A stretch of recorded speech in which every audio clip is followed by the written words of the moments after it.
Monique Samuels returns to RHOP and warns housewives about Carlos King.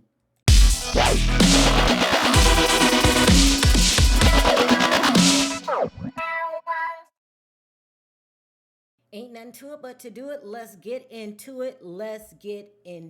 it. So let's talk about Monique and what's expected on the upcoming season and how she's been through hell and back since she's been off of Love and Marriage DC. But really quickly, I want to talk about this Carlos King situation because I did a video yesterday, and in that video, I said, any housewife that interviews with Carlos King, suddenly on the upcoming season, you will find Bravo distancing themselves from you. And everybody in the comment section was like, "Oh my God, you're right. I didn't think about it like that. Oh my gosh, this happened to this person. This happened to this person. Like, where y'all been?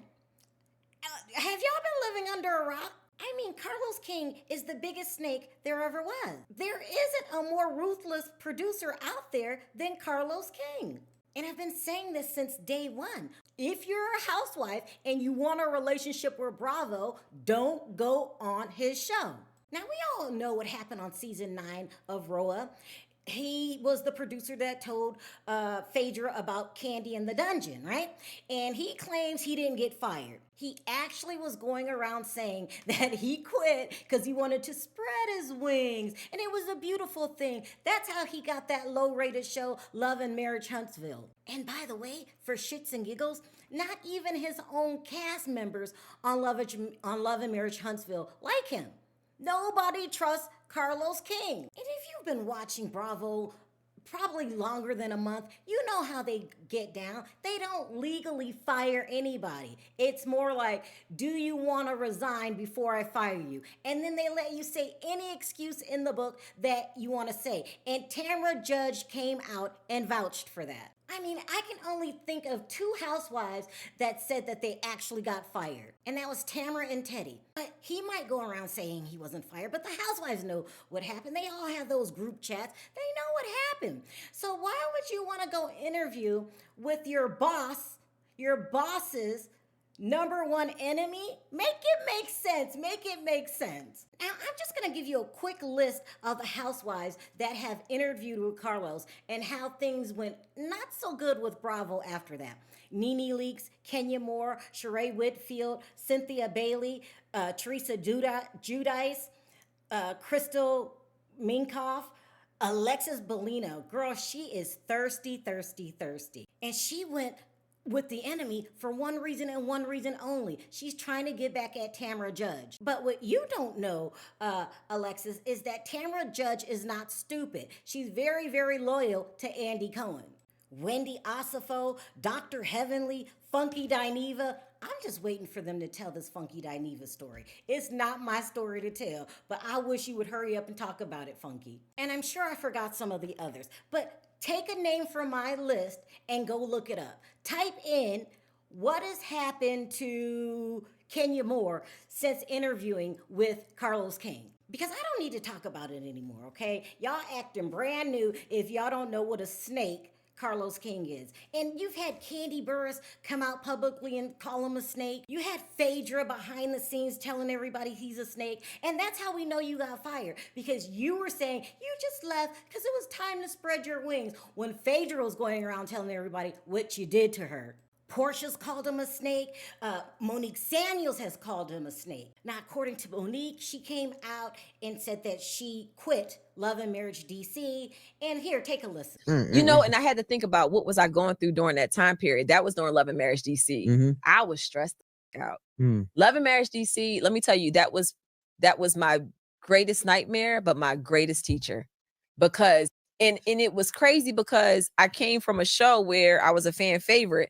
And then now I'm supposed to have my own show. And it was a huge test of just like, all right, let's see how much you've grown. How did that show come about? So when I left Housewives, there was one of the producers that used to be a part of Housewives franchise who started his own. He approached me with support and came at me with some like, you know, we Black and these white shows, they don't show Black people in the light that they should be shown in. And, it can be natural drama. It doesn't have to be this scripted drama. And it created a relationship of like, all right, let's see what we can do together. Let's work together. So I believed him when he used the Black card, and he did me worse than the white folks. So the rumor as to what actually happened was when Monique was on the Real Housewives of Potomac, she allegedly had a miscarriage and she was supposed to be dating the trainer. Do you guys remember this? I cannot remember the trainer's name. I believe it was Brandon. And at that time, Monique had a friend named Gigi. Now, according to the rumors, Gigi was going around telling everyone that she didn't have a miscarriage. She was pregnant with the trainer's baby, and that was what do you call it? And she terminated the pregnancy. There you go. And she supposedly had some tape of Monique and the trainer. Now, even though Monique was treating Chris like trash, she was still married. And according to the rumors, Carlos was talking to Gigi the whole time. So he planned to really just ambush her with the same storyline that she was trying to get away from on the Real Housewives of Potomac. And I think what really makes this even worse is she trusted him. She was talking to him about private things. Hell, she could have even been talking to him about Brandon. And you do this to me? That's why people don't like Carlos King. And Candy, who I'm now supporting, and I want everybody to interview with Candy and not Carlos, came out and said that he actually tricked her mother, Mama Joyce, into doing a interview, and she didn't know that this was going to be a documentary about Escape, and neither did Candy or the group knew about it. So he was lying and maneuvering to get Mama Joyce on the show, on the documentary. Now, what kind of mess is that? And all that was out there when Dr. Heavenly decides to team up with Carlos King. Now, I love Dr. Heavenly, but she's not perfect. I don't know what made you team up with this man, especially after your cast members said, we don't like him. We don't trust him. She did it anyway, and it turned out really bad for her. And if I remember correctly, I think Dr. Simone was the first person to call him a blogger, and he was so upset. Dr. Simone, you can say whatever you want to get some attention, baby, because you're not getting any attention on that show. Okay? So you can call me what you want. Your show, you're not getting no attention on the show, and you're an OG. Okay? No one talks about Dr. Simone and Married to Medicine. No one. No one. No one cares about anything Dr. Simone has to say. Nobody cares what you have to scream on your own show, child. So you calling me a blogger is not offensive to me, baby. I'm not offended by that. I'm a journalist. You can call me a blogger. You can call me whatever you want to, Dr. Simone, but you won't call me boring. That's what you won't call me, baby. And that's the reason why Married to Medicine was a chop this episode, because maybe Dr. Simone, if you get off of Dr. Jackie's ass, you can really see how your show sucks without Quad. But that's okay. You can call me what you want, Simone, but you won't call me boring. But that's what you are. She forgot to put the word snake in front of the word blogger, but you're a snake-ass blogger. But anyway, I was just shocked that you guys hadn't put two and two together or haven't heard. But all of the really important housewives, they don't really interview with him anyway. No offense. Like Vicky Gunvalson, who gives a damn about her? She's old and outdated. Alexis, you think you're getting Tamra back, but you're actually hurting yourself. Now let's talk about life after DC. During DC, you can tell that her marriage was on the rocks. Now, according to the rumors, when she met Chris, she was homeless. I guess she lived in some truck or something like this, and everybody kept saying that she married him for the money. I don't know if that's true or not.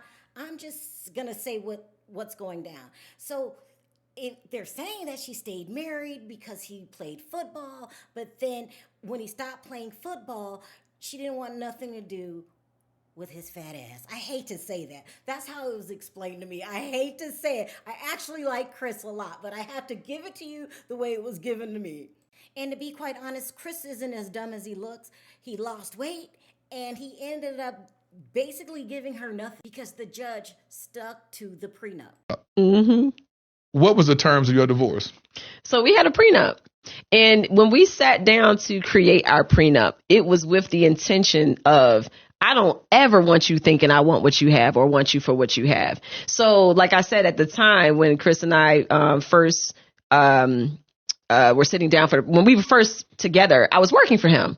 So the way we did it was as if I was still his business manager, whatever that salary would have been. Yeah.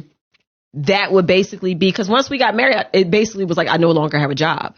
I have no need to have income. Yeah. It's not like I'm getting money and I'm sitting it into an account for me. It was just basically like, in the event that we get divorced, here is what would have been your salary over the past however many years if you were still working. So it was more so to cover the fact that I wasn't going to have a job. Yeah. So my mindset with a prenup back then, it wasn't so I can be set if we get divorced. It was so that, well, I'm not working and I'm used to working, and if I had worked, what would my salary have been? Yeah. And then we just made that accrue every year, which was probably stupid because I wasn't considering the fact that when you write a prenup, it has nothing to do with children.